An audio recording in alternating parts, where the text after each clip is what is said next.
This is a Doc Network production. Welcome to the I Was Only Doing My Job podcast, Australia's military history told through the stories of those who've served. G'day friends, and welcome back to the continuation of the life, service and legacy of Robert Harold Nimmo. But before we do, a little bit of housekeeping. Firstly, a huge thank you to everyone who has supported the podcast so far, and welcome to everyone who's just joined me on this adventure. Just a reminder that the podcast now has a Discord server. I'm still setting it up, and there isn't a great deal there at the moment, but there is an invite link in the episode description, and it will join the Facebook page, Twitter, and Instagram, as well as the website, where you'll find my travels around Australia, finding the myriad of memorials that dot the countryside, and the links to those will also be in the description, alongside the show notes and photos. Without any further ado, a quick recap for those who are just joining us. Robert Harold Nimmo was born in 1893 in Oaks Park, Queensland, and was a part of the second intake of staff cadets to the newly raised Australian Military College Duntroon in the Federal Territory, what is now the Australian Capital Territory. An education that was cut short with the commencement of the First World War. He would go on to serve the duration of the entire conflict from December 1914 to February 1919, mostly in brigade staff positions. He would return to Australia on the 22nd of February 1919, and by accounts, Nimmo's return was met with minimal fanfare, as he resumed his service within the permanent military force. His first appointment would be in June as the Assistant Brigade Major of the 3rd Brigade Area, 1st Military District in Brisbane, and would hold this post until the 17th of January.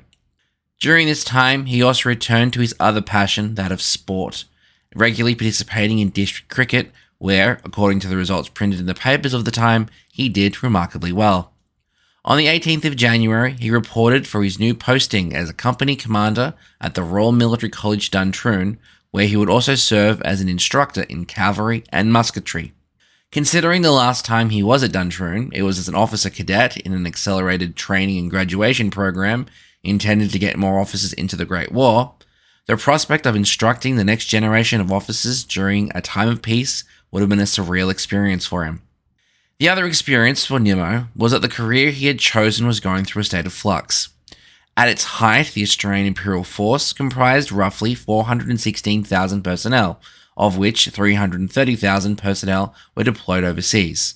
And as it was a solely volunteer force, in 1921, when the Australian Imperial Force was disbanded, almost all of those men happily doffed the khaki uniforms for civilian garb, and the government set the permanent force to be solely 3,150 officers and men, supported by a citizens' force of 60,000 part-time militiamen. At this time, the Chief of the General Staff, a post now simply referred to as the Chief of the Army, was a fellow light horseman, Lieutenant General Sir Harry Chevelle, a man who served as Nimmo's commanding officer during his time in the First World War as commander of the Desert Mounted Column, and also was the person who encouraged Nimmo's mother to let him join as a staff cadet at RMC Duntroon back in 1912. It would seem that most of the senior officers of this new peacetime army came from the ranks of the Light Horse, as those from the AIF seemed to go into politics.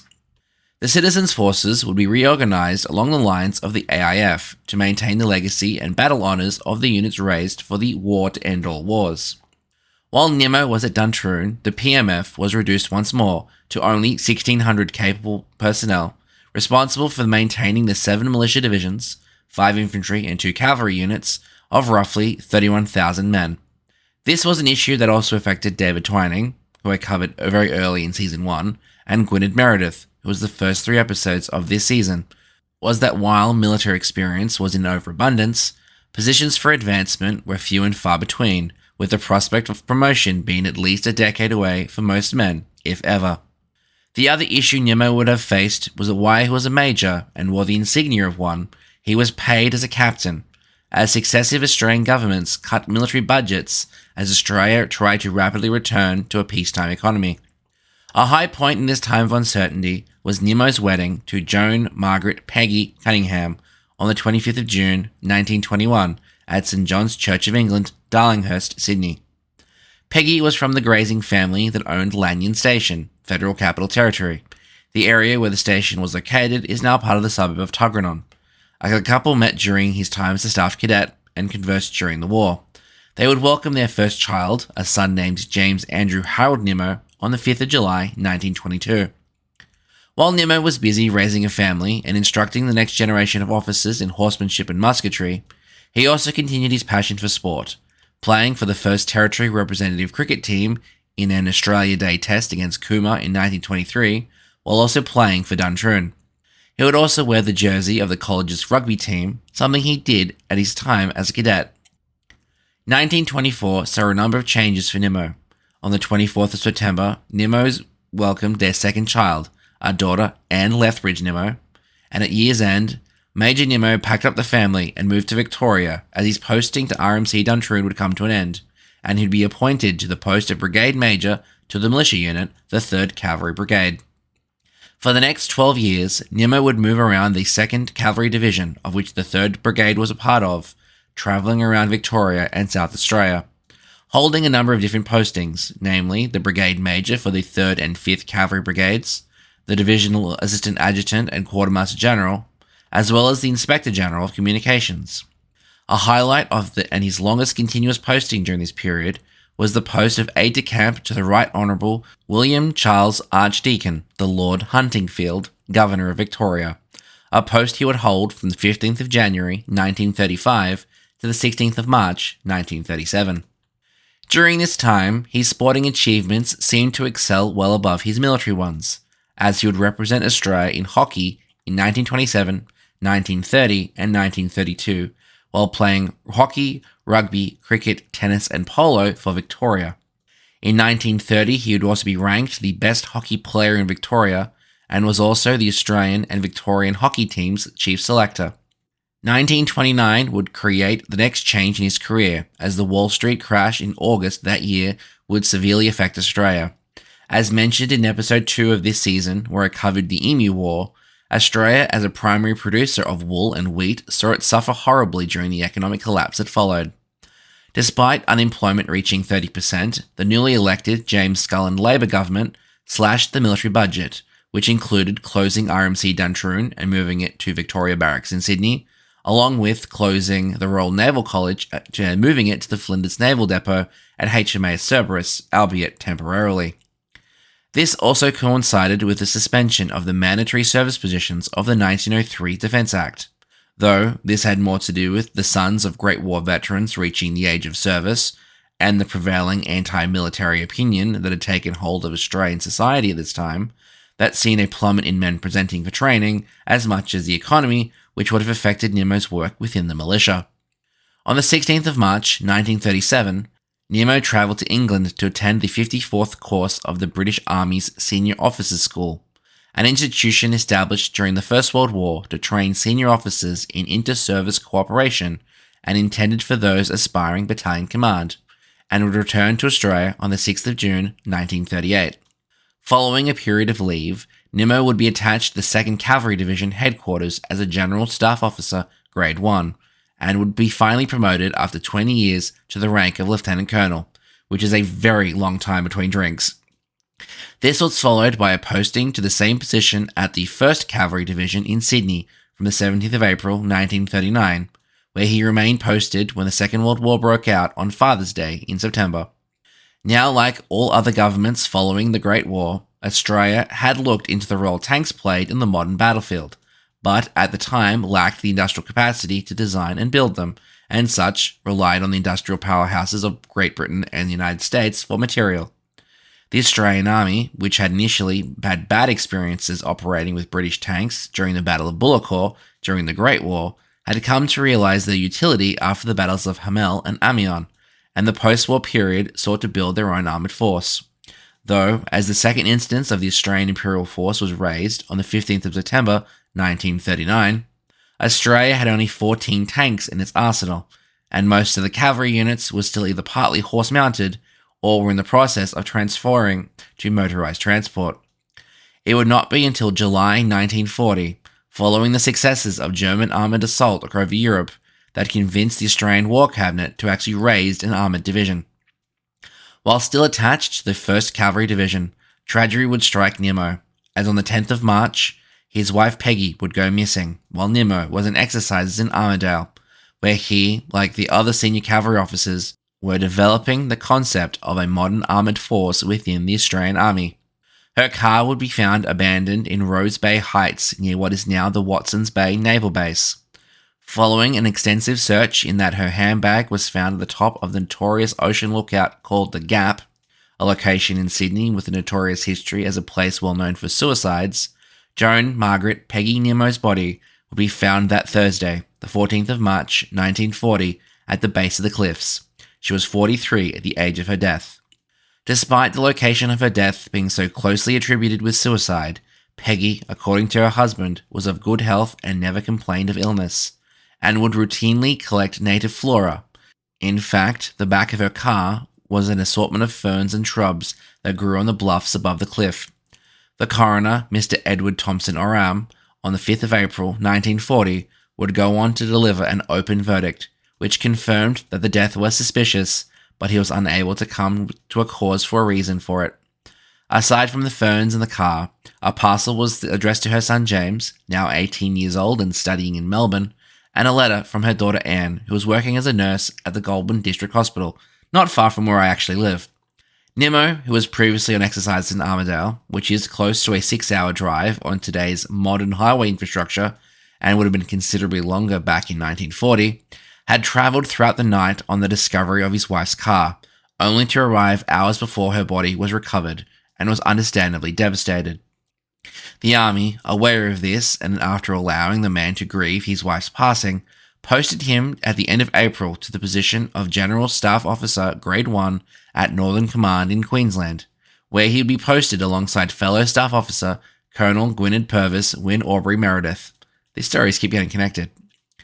He would hold this post until the 19th of September 1941, when 48-year-old Robert Harold Nimmo would formally join the Australian Imperial Force for a second global conflict and would be assigned to the newly raised 1st Armoured Brigade forming in Greta, New South Wales, where he was promoted to the rank of Temporary Colonel to be the second command of the brigade. The 3 regiments assigned to the brigade underwent their individual training and eventually would join Nimmo in Greta in November in preparation for their deployment to North Africa in early 1942. The unit would be in Tamworth for full-scale training at the time when Japan entered the war, which would immediately shelve that plan. The 1st Armoured Brigade would instead be reallocated to the defence of Australia in the event of Japanese invasion. However, owing to the terrain of the islands in the South Pacific being unsuited for the kind of armoured warfare favoured by the Allies, the brigade would take no part in the war in any active capacity. I actually stumbled upon, a few years ago, footage of the armoured tests in New Guinea to prove the suitability of Sherman and Churchill tanks in the South Pacific, and I'll include it in the show notes and on the podcast social media channels, and to basically show that the terrain that Australia fought in the South Pacific was vastly different than the war being fought by American forces, who actually did manage to make extensive use of tanks in their campaign. On the 10th of January 1942, Nimmo was promoted to a rank of Temporary Brigadier General, and was posted to command the 4th Cavalry Brigade, which at the time was a militia unit. He reported for duty at Brigade Headquarters in Goulburn on the 24th. The 4th Cavalry Brigade was tasked with defending the New South Wales coast south of Port Kembla. The following month, Nimmo would marry Miss Mary Dundas Page of Brisbane in a quiet ceremony at All Saints Church, Woollahra, in the eastern suburbs of Sydney.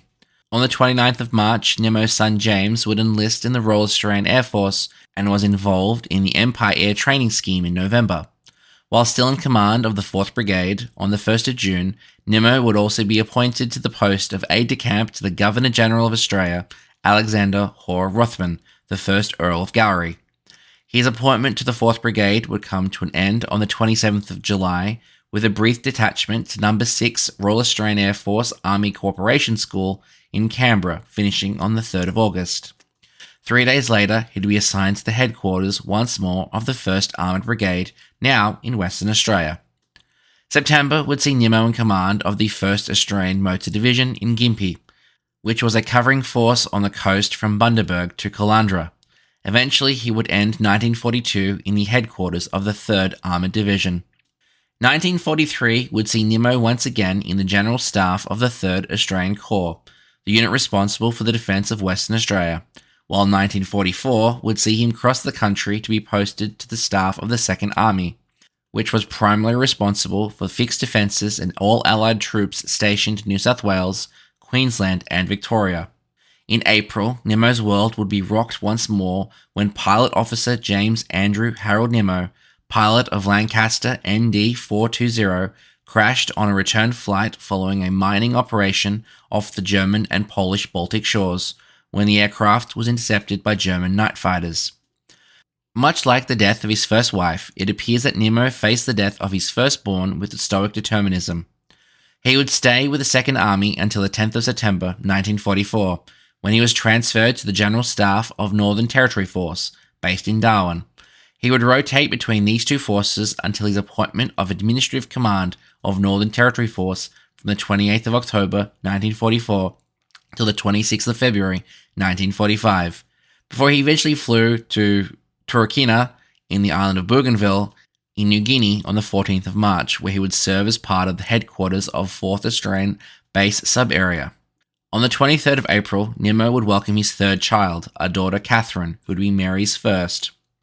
The following month, he would leave Turkana and arrive in Lae and serve in the headquarters for the 1st Australian Army, where he served as Deputy Assistant and Quartermaster General in the headquarters of Lieutenant General Vernon Sturdy's First Army, a position he held until the 29th of September, when he was appointed to command the 34th Brigade, which was slated to form part of the British Commonwealth Occupation Force, or BCOF, in Japan at the end of the war. In that time, from the 1st of June to the 31st of July, he was once again aide-de-camp to the Governor-General of Australia. Robert Nimmo would end the Second World War as the commanding officer of the 34th Australian Infantry Brigade on Morotai in the Netherlands East Indies, and between the 10th to the 22nd of December 1945, he routinely travelled to Japan to reconnoitre the area where the brigade would be deployed as part of BCOF, before taking leave back to Australia between the 3rd and 11th of January 1946. The 34th Infantry Brigade was to become the first full-time formation of the newly created Australian Regular Army. During this time, the brigade was still awaiting orders to take part in its occupation of Japan. However, the end of the war presented a new challenge for Nimmo, a commander being faced with a brigade of restless soldiers. In January 1946, Australian soldiers based on Morotai were being told that they would only remain in New Guinea for a short period of time before redeploying to Japan, the reason why so many of them volunteered for the force.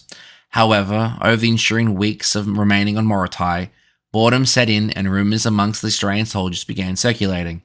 These rumours included speculation on when American General Douglas MacArthur would send the Australians to Japan.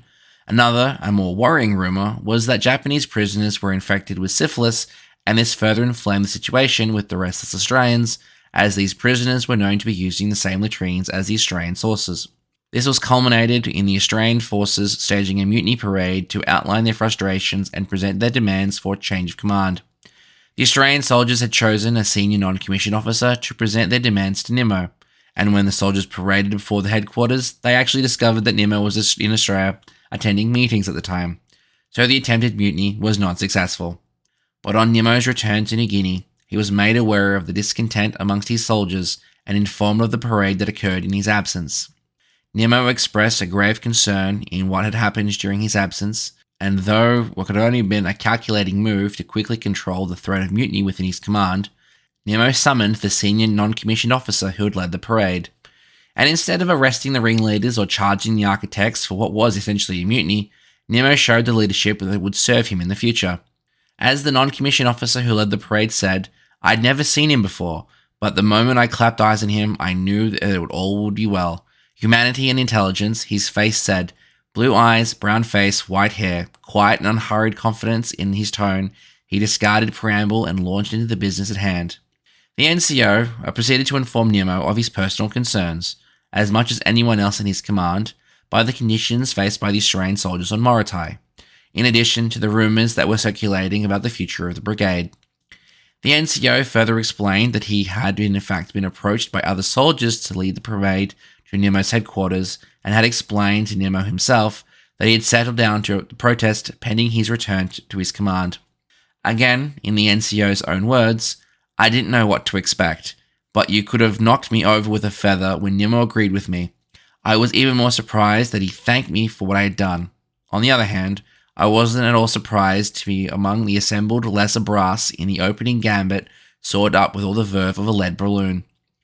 Nimmo quickly got to the point, asking the NCO if he knew of anything else that the men were still worried about, which would not been brought up during the course of the discussion.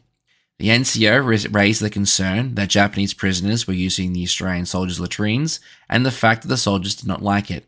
Nimmo quickly saw about fresh latrines to being prepared for the prisoners.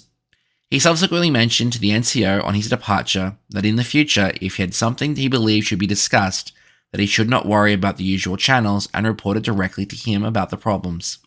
Shortly after this episode, in February 1946, Nimmo was to lead his brigade in their redeployment to Japan as part of the British Commonwealth Occupation Force and would comprise 1/3 of all Commonwealth forces in Japan. The Australian contingent of the multinational BCOF was focused around Nimmo's 34th Brigade, which was sent to Japan to assist with Japanese reconstruction. BCOF had its area of control in southern Japan, centered around the port of Kure, which included the devastated Hiroshima. Nimmo's role in Japan, which would have been an invaluable learning experience for the future he would engage in, and in what we now would consider peacekeeping operations. This included keeping the Japanese population under surveillance for any signs of resistance or disaffection, guarding facilities against possible attack or sabotage, repatriating thousands of Japanese soldiers while concurrently returning thousands of Korean nationals home. BCOF's mission further included the major task of locating and taking over all Japanese military installations and supervising the destruction of huge quantities of unused ordnance and weaponry. 3 months after Nimmo led his brigade to Japan to be part of BCOF, he was recalled to Australia in May 1946 on promotion to the rank of Major General. Nimmo was made General Officer Commanding Northern Command, located in Brisbane. On the 30th of June 1947, his secondment to the 2nd Australian Imperial Force ceased with the unit's disbandment, and he was attached to the new Interim Army with the Army number of 1/1. On the 1st of October 1948, Nimmo was appointed to the substantive rank of Major General within the Australian Staff Corps. Despite being well into his 40s, he continued to play sport, representing the Army in cricket match against the United Services Institute team in Brisbane in 1949. On the 8th of June 1950, Nimmo was appointed to the post of Commander of the Order of the British Empire, CBE. The citation read, Major General Nimmo has been commissioned for over 35 years in the Australian military forces. He has given outstandingly loyal service and has been a leader not only in his profession, but also in many sporting activities. During the 1939-45 war, he served with distinction both as a commander and as a senior staff officer, and was selected to command the 34th Infantry Brigade when it was raised for service in Japan at the end of 1945. He commanded 34th Infantry Brigade with distinction and in June 1946 was selected as General Officer Commanding Northern Command and promoted to Major General. By his practical approach to problems and the high regard in which he is held by all classes of the community, he has proved himself an able and efficient commander. That November, Nimmo had reached the age of retirement for his rank. However, those thoughts were short-lived. In a place unknown to Nimmo, a disputed province between the newly independent states of India and Pakistan, called Kashmir, would be the catalyst for Nimmo's finest hour as a military commander and the site in which he would set the unsurpassed precedent of being the longest-serving United Nations military observer in history. And that is where we're going to leave Nimmo at this point. Next time on the podcast will be the stunning conclusion of the life, service, and legacy of the United Nations longest-serving peacekeeper. But before we go, I have another podcast recommendation. This time I'm recommending the Australian Histories podcast. It's a podcast that, much like my own, aims to have a fresh look at history from the Australian perspective by not going through a chronological structure. Instead, Jenny goes on a themed adventure, pointing out interesting points of history through research. And much like the military history podcast I recommended last time, Jenny has covered the Emu War, though she did cover it from an economic standpoint, not a military one, and a link to it is in the description. And until next time, see you around. Thanks for listening to the I Was Only Doing My Job podcast, a Doc Network production. This episode was written, produced, and audio engineered by me, Ross Manuel, with additional research done by Laurie Favell. I'd really appreciate it, and it would help out the show if you took some time to share this with a friend, or leave a review on Spotify, or Google Podcasts, or iTunes, or anywhere that you listen to podcasts, as it really helps other people find the show. If you want to know more about today's episode, with photos, show notes, and transcripts, head to www.thedocnetwork.net and follow the show on IWODMJ on Instagram, Twitter, and Facebook. Don't worry, there's a link in the show notes. If you want to follow me for history-related hijinks and other nerdery, you can follow me on practically everything at Doc Winters. Once again, thanks for listening and catch you next time. Bye!